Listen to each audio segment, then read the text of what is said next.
watching Self-Drive TV World News. I'm HEAVYMAN. And I'm Len Benedict. The global resistance continues to spread, and biased mainstream media continue to censor the fact that most of the dictators being resisted were, until this year, close friends and allies of the corporate Western Empire. Decades of human rights abuse in most of the so-called developing world have been the direct result of conditionalities imposed by the IMF and other so-called charitable institutions, otherwise known as vicious mutated global loan sharks.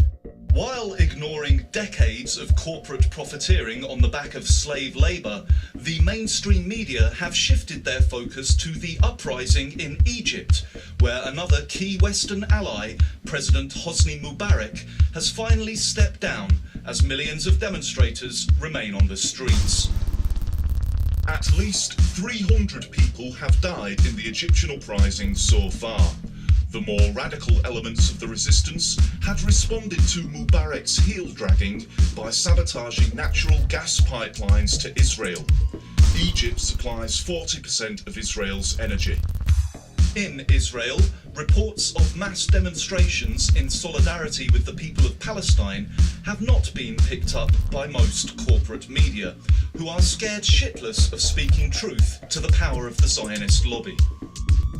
Wikileaks cables exposing collusion between Israel and the American government remain largely unreported or distorted by right-wing evangelical Christian and Zionist elements. While mainstream media focus on erasing Mubarak's friendly relationship with the West, Disneyland exile Ben Ali has deployed an army of 1,000 violent mercenary thugs in an effort to regain control of Tunisia for the corporate empire, subjugating the remaining defiant resistance with lethal force. Desperate Tunisians have been fleeing to Italy, where at least 800 refugees have been detained so far. Italian Interior Minister Roberto Maroni said on Friday, "There is a risk that this will turn into a humanitarian crisis." An ironic statement when you consider the decades of humanitarian crisis already suffered on Tunisia and the so-called developing world by the conditionalities of the IMF, the World Bank and other profit-hungry loan sharks. Algeria is bracing itself for more protests against youth unemployment, poor housing and corruption in the capital Algiers, where demonstrations have been banned since 2001. 5 Algerians died and 800 were injured during the last pro-democracy demonstrations on the 22nd of January this year. More protests erupted over the weekend.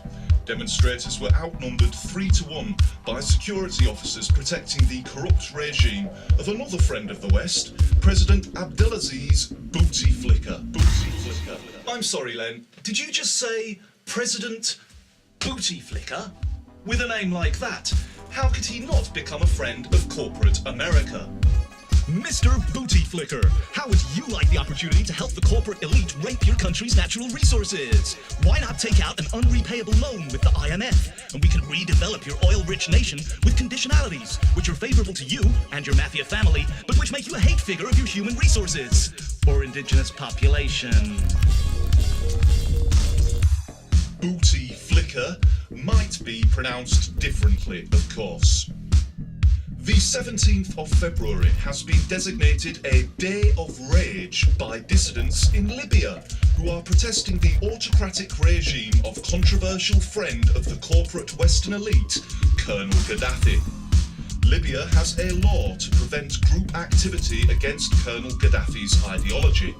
Human Rights Watch reports that hundreds of people have been arrested in violation of this law, some sentenced to death. Anti-government rallies in Yemen passed relatively peacefully on Thursday. 16,000 people turned out to protest in the capital Sana'a, yet only one demonstrator is reported to have been critically injured. President Ali Abdullah Saleh, who has ruled since 1978, announced he will step down in 2013. The Yemeni president's announcement has been met with widespread skepticism.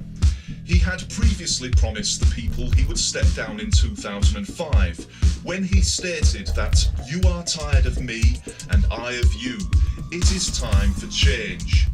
The only thing that were to change, however, was his mind, less than a year later, when he drafted an amendment to the Constitution which allowed him to remain in office for life.